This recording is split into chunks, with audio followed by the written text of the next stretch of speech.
مولاي صل وسلم دائما أبدا على حبيبك আসসালামু আলাইকুম ওয়া রাহমাতুল্লাহি ওয়া বারাকাতুহু নাহমাদুহু ওয়া নুসাল্লি ওয়া নুসাল্লিমু আলা রাসূলিহিল কারীম আম্মা বা'দ।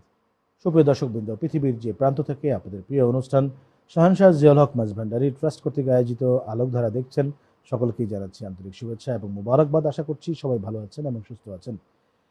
প্রিয় দর্শক, আমরা প্রতিটি পর্বের মতো আজকের পর্বটিকেও আমরা তিনটি সেগমেন্টে সাজিয়েছি এবং সেই তিনটি সেগমেন্ট হচ্ছে সাধারণ বিষয়ক প্রশ্ন, সাধারণ আলোচনা, দ্বিতীয় সেগমেন্ট হচ্ছে তাসাউফ বিষয়ক আলোচনা এবং তৃতীয় সেগমেন্ট হচ্ছে সুফি জীবনী।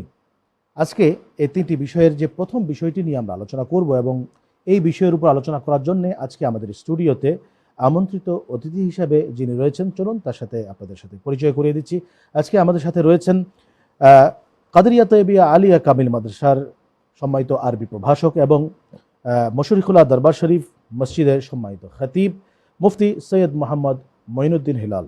আসসালামু আলাইকুম ওয়া রাহমাতুল্লাহি ওয়া বারাকাতুহু। প্রিয় দর্শক, চলুন আজকে যে বিষয়টি নিয়ে আমরা আলোচনা করতে যাচ্ছি, যে বিষয়টি নিয়ে আমরা আপনাদের মনের কোণে জমে থাকা প্রশ্নের জবাবগুলো দেওয়ার চেষ্টা করব, চলুন স্ক্রিনে আমরা সেই বিষয়টি দেখে আসি।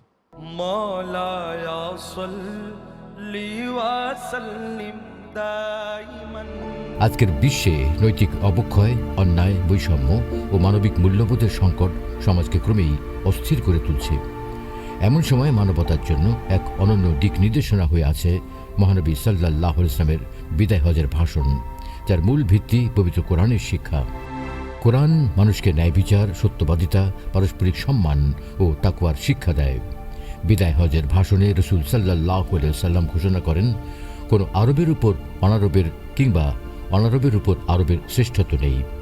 আল্লাহ ভীতি ও সৎকর্মই মর্যাদার একমাত্র মানদণ্ড। এই শিক্ষা কোরআনের সেই ঘোষণারই প্রতিফলন, যেখানে বলা হয়েছে, নিশ্চয়ই আল্লাহর কাছে তোমাদের মধ্যে সেই ব্যক্তি অধিক সম্মানিত যে অধিক পরহেজগার।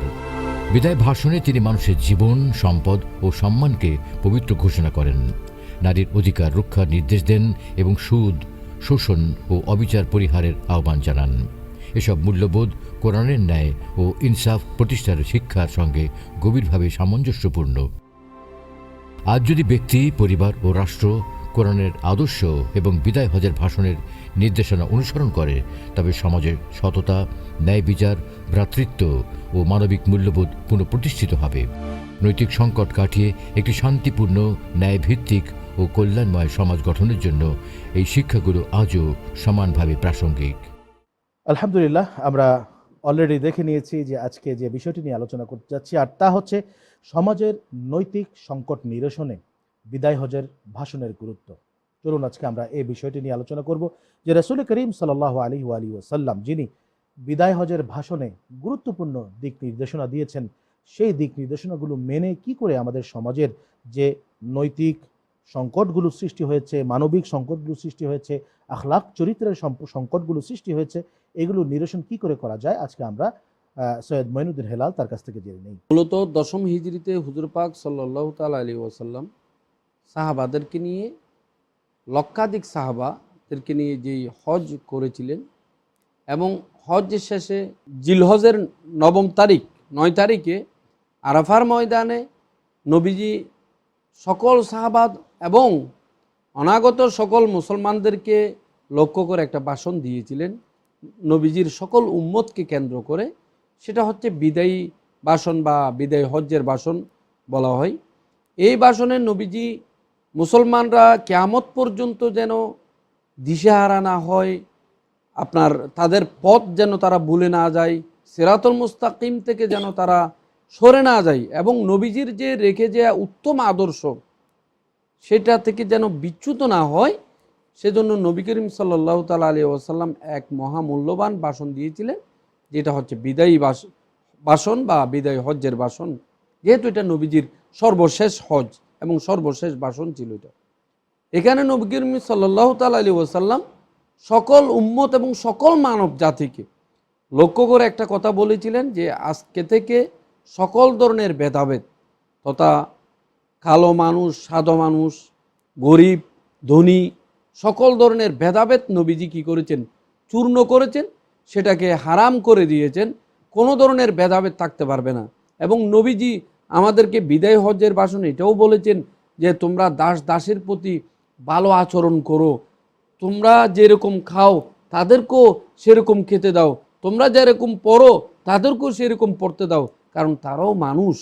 আজকে আমাদের সমাজের মধ্যে আমরা বিভিন্ন ঘরে আপনার দেখি যে এখন তো দাস দাসী নেই, গৃহ পরিচারিকা বা আমাদের ঘরের কাজ কারবার করার জন্য যাদেরকে আমরা রাখি তাদের প্রতি খুব অমানবিক নির্যাতন চালায়, তাদেরকে মানুষ হিসেবে আপনার গণ্য করা হয় না, তাদেরকে এমনভাবে রাখা হয় ঘরের মধ্যে সবাই তাকে আরামায় আসে, তাদেরকে রাখা হয় দেখা যাচ্ছে যে আপনার স্টোর রুমের মধ্যে। তাদের জীবনটা সে এমনি গরিব হিসেবে একটা অবস্থানে আছে, একটা কষ্টের মধ্যে আছে। আবার আপনার ঘরে যাওয়ার পরেও আপনার সামর্থ্য রয়েছে, তার জন্য একটা আপনি আলাদা রুম করতে পারেন, কিন্তু সেটা না করে তাকে আপনি এমন জায়গায় রেখেছেন তার মনের যে পরিবর্তন আসবে, সেও যে একটা মানুষ হিসেবে নিজেকে চিন্তা করবে, আমরা সেটা কিন্তু সুযোগ দিই না। শুধুমাত্র আমরা নবীর আদর্শকে, এটা যদি মানবতার দৃষ্টিতেও আমরা চিন্তা করি তাহলে নবীজির সেই বিদায় হজ্জের ভাষণ মুসলমান হিসেবে নয়, একজন মানুষ হিসাবেও সেটা যদি আমরা অনুসরণ করি তাহলে সে সমাজের মধ্যে সর্বোচ্চ স্তরের মানুষ হিসেবে গণ্য হবে। তার মধ্যে মানবীয় যেই আপনার সৌন্দর্য সেটা প্রকাশ পাবে, তার দ্বারা কোনো ধরনের ক্ষতির কেউ সম্মুখীন হবে না। আমরা যদি এখন খেয়াল করি, দেখা যাচ্ছে যে বিদেশে বিভিন্ন দেশে আল্লাহর হাবিব সাল্লাল্লাহু আলাইহি ওয়াসাল্লামের এই বিদায় হজের যে ভাষণ, এটির কিছু কিছু শিক্ষা তারা গ্রহণ করেছে, বিধায় আজকে তারা উন্নত রাষ্ট্রে পরিণত হয়েছে। আমাদের দেশে তথা বাংলাদেশে রাসূল সাল্লাল্লাহু আলাইহি ওয়াসাল্লামের এই বিদায় হজের ভাষণের যে শিক্ষা বা মেসেজটা, এটি কিভাবে সর্বস্তরে পৌঁছানো যায়, এমনকি দেখা যাচ্ছে যে আমাদের সাধারণ মুসলিম সমাজে রাসূল সাল্লাল্লাহু আলাইহি ওয়াসাল্লামের বিদায় হজের ভাষণের ব্যাপারে কিন্তু আইডিয়া তো নাই, বরং রাসূল কি বলে গিয়েছেন সেই সম্পর্কেও কারো কোনো ধারণা নাই। সুতরাং এটি কিভাবে ছড়িয়ে দেওয়া যায়? এটা মূলত যেহেতু দেশকে পরিচালনা করার জন্য একটা গভর্নমেন্ট থাকে, দেশের পরিচালনা পর্ষদ থাকে, তো ওনারা যদি এটা রাষ্ট্রীয়ভাবে যে আমরা মুসলমান হিসেবে আমাদের আদর্শ নবীর আদর্শ হতে হবে, নবীজি রাষ্ট্র পরিচালনা করেছেন, নবীজি আপনার আর্থিক ব্যবস্থা আপনার কিভাবে ডেভেলপ করা যায়, দেশের অর্থনৈতিক কিভাবে ডেভেলপ করা যায় সেটাও কিন্তু নবীজির আদর্শের মধ্যে রয়েছে। নবীজি ব্যবসা পরিচালনা করেছেন, এমন কোনো সাইট নেই, যেহেতু complete code of the life হচ্ছে ইসলাম, এমন কোনো সাইট নেই যেটা ইসলামের মধ্যে নেই। তো এই যে নবীজির বিদায় হজ্জের ভাষণ, এটা যদি রাষ্ট্রীয়ভাবে সরকার প্রধান, যদি আমাদের গণতন্ত্রের যিনি সরকার প্রধান উদ্যোগ নেয়, উনি যদি ডিসির মাধ্যমে ওনার অধীনস্থদের মাধ্যমে বাস্তবায়নের চেষ্টা করে, আজকে আমরা আমাদের আইন বাস্তবায়নকারী সংস্থাদের মাধ্যমে বাস্তবায়ন করতেছি, তাহলে ইসলামের আইনের উপর কিন্তু কোনো আইন নেই না। মানব রচিত আইন এটা ভুল হইতে পারে, কিন্তু ইসলামের আইন যেটা আল্লাহ তাআলা যিনি আমাদের স্রষ্টা, কখন কোন ধরনের আইন হইলে, কোন ধরনের আইনের ব্যবস্থা হইলে কিয়ামত পর্যন্ত, যেহেতু ইসলাম এটা সর্বশ্রেষ্ঠ ধর্ম, তাই এটার অনুসরণ করলে আমরা কেউ কষ্টের মধ্যে থাকবো না। এবং যেভাবে অমুসলিম কান্ট্রি, যেগুলো দেশের মধ্যে বিশ্বের মধ্যে আপনার উন্নত কান্ট্রি, তারা যে ইসলামের আদর্শকে অনুশাসনগুলোকে মেনে তারা ডেভেলপ হয়েছে, আমরা তার চেয়েও দ্বিগুণ ডেভেলপ হইতে পারবো নিঃসন্দেহে। প্রিয় দর্শক, আমরা চলে যাচ্ছি আমাদের দ্বিতীয় সেগমেন্ট তথা তাসাউফ বিষয়ক আলোচনায়।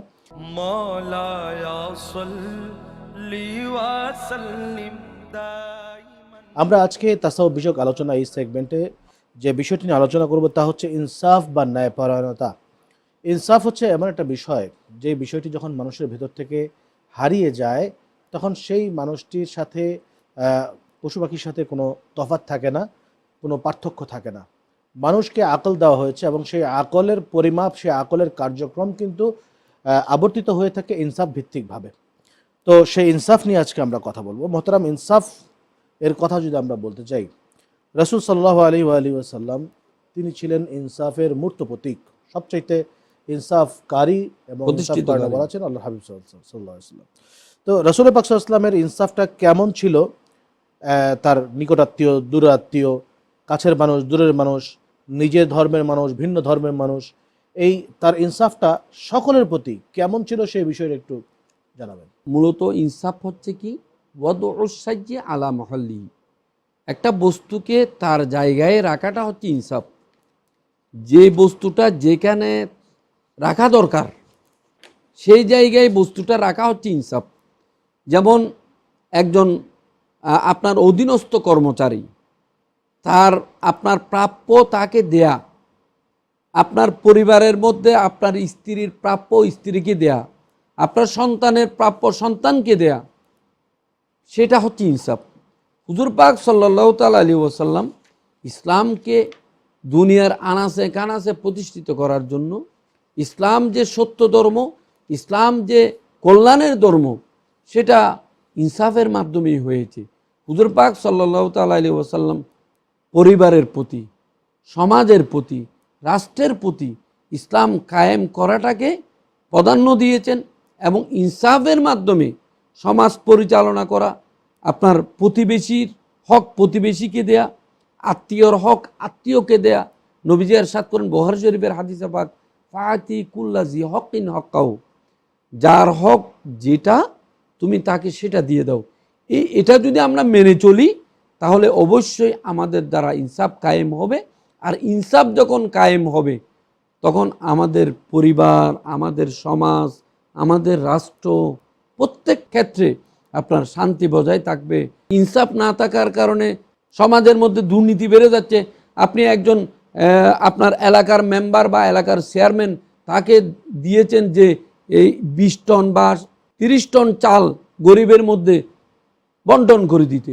এখন দেখা যাচ্ছে যে সে এমন ব্যক্তিকে লিস্ট করার জন্য দিল যে নিজের আপনজন শুধু বেছে বেছে নিল, আসলে যারা হকদার তারা সেটা পেল না। তাহলে এটা ইনসাফ কায়েম হইল না।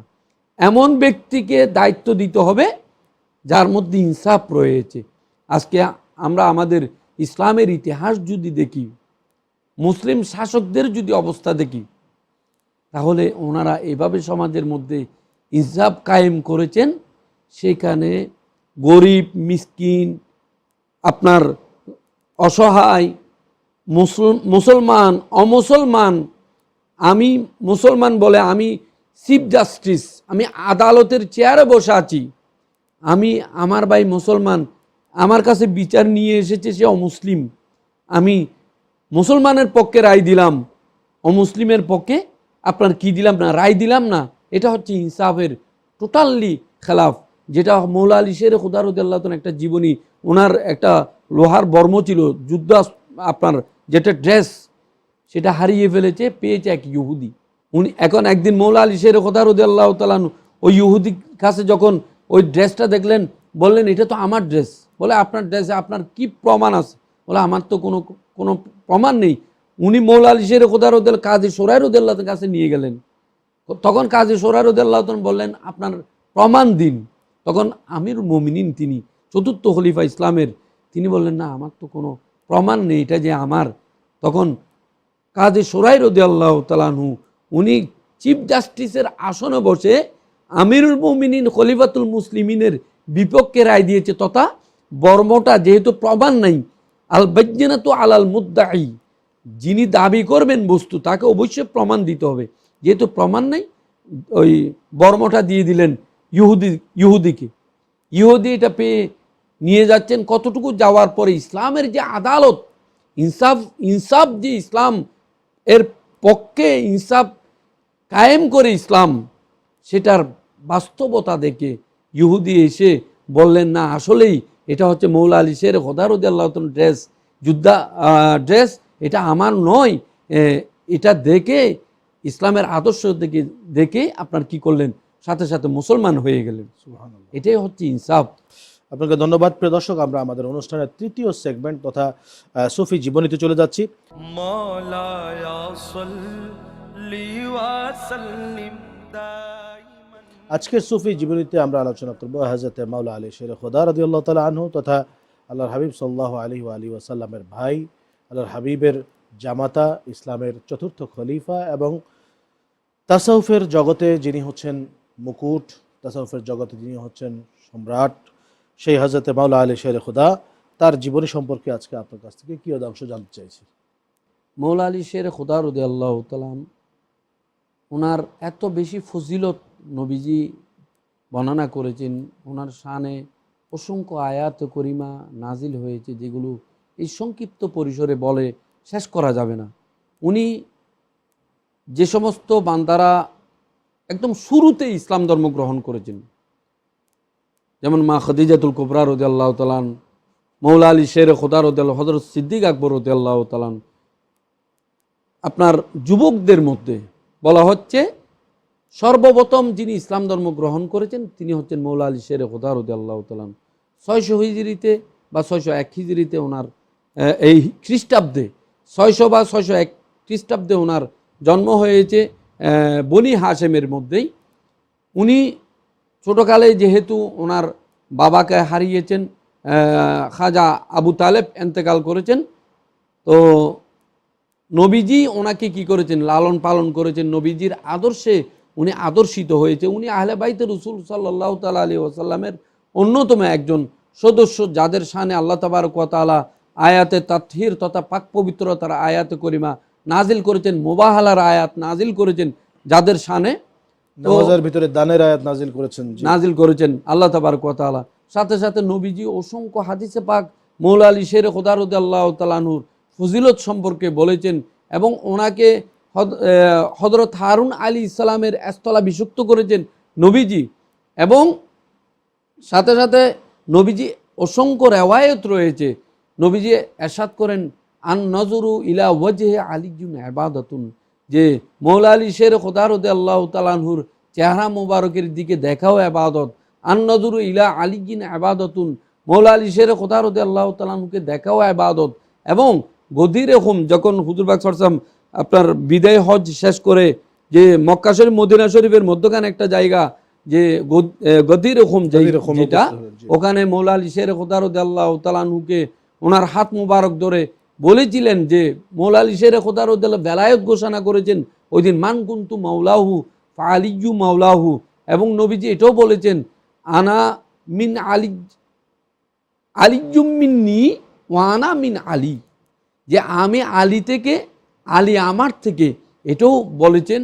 সাথে সাথে মা ফাতেমা জাহরা রাদিয়াল্লাহু তাআলা আনহাকে যে মৌলা আলী শের খোদা রাদিয়াল্লাহু তাআলা আনহুর জৌজিয়তের মধ্যে সুফরদ করেছেন এবং উনি ইসলামের চতুর্থ খলিফা হিসেবে আপনার কি হয়েছে, সাহাবাদের মজলিসের মাধ্যমে, মজলিসে সুরার মাধ্যমে মৌলা আলী শের খোদা রাদিয়াল্লাহু তাআলা আনহুকে চতুর্থ খলিফা হিসেবে কি করা হয়েছে, নির্বাচন করা হয়েছে।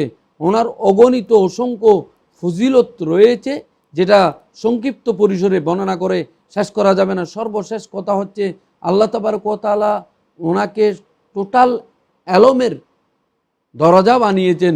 নবীজি ইরশাদ করেন আনা মদিনাতুল ইলমি ওয়া আলিয়্যুম বাবুহা, আনা মদিনাতুল হিকমতি ওয়া আলিয়্যুম বাবুহা, আমি নবী আলমের শহর আর সেই শহরের দরজা হচ্ছে মৌলা আলী শের খোদা রাদিয়াল্লাহু তাআলা। মৌলা আলী শের খোদা রাদিয়াল্লাহু তাআলা ফজর নামাজের জন্য যাচ্ছেন, উনি প্রধান দরজা দিয়ে ঢুকতেছেন। ওনার একটা অভ্যাস ছিল যে উনি আসসালাত বলে বলে মসজিদের দিকে ঢুকতেন। তখন ইবনে মুলজিম খারেজি সে বিষাক্ত তরবারি দিয়ে মৌলা আলী শের খোদা রাদিয়াল্লাহু তাআলা আনহুকে আঘাত করেন 19 রমজান নামাজরত অবস্থায়। আর 21 রমজান মৌলা আলী শের খোদা রাদিয়াল্লাহু তাআলা আনহুকে উনি শাহাদাত বরণ করেন, দুনিয়া থেকে তশরিফ নিয়ে যান 21 রমজান।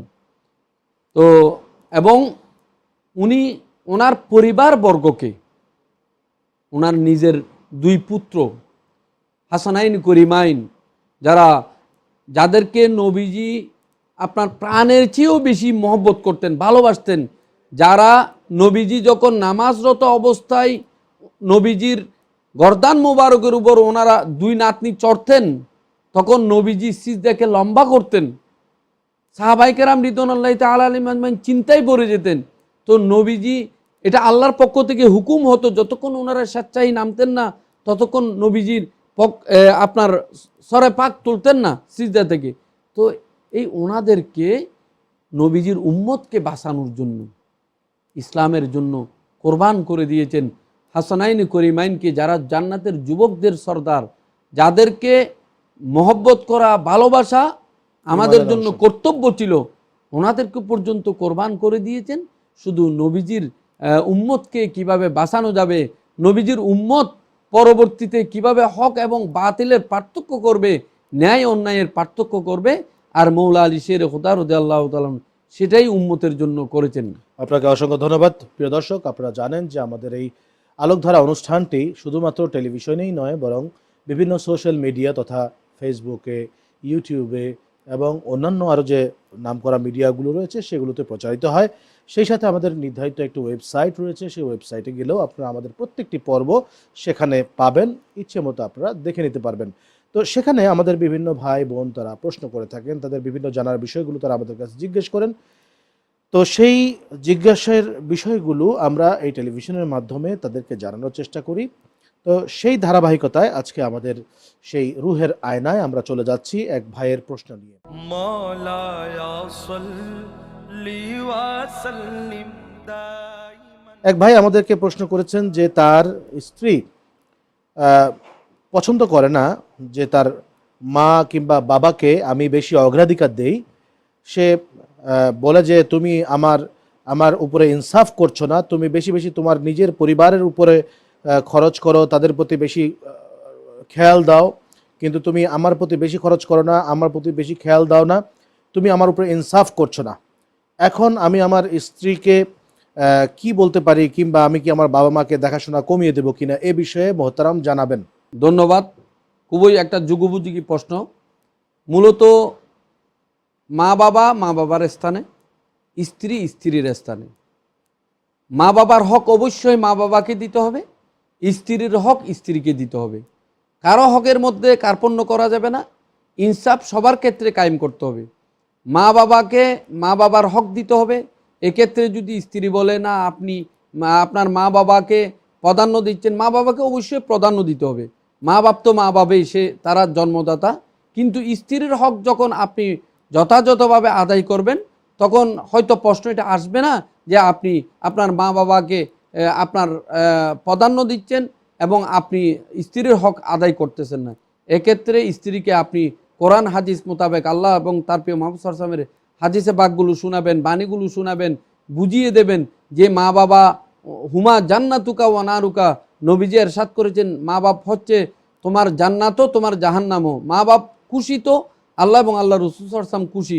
তো মা বাবার সন্তুষ্টির মাধ্যমে আপনার সংসার জীবনে শান্তি আসবে, আপনার স্ত্রী পুত্ররা শান্তিতে থাকবে, তাদের উপর আল্লাহ তাবারক ওয়া তাআলার দয়া মেহেরবানি থাকবে, হুজুর পাক সাল্লাল্লাহু আলাইহি ওয়াসাল্লামের নজর করম থাকবে।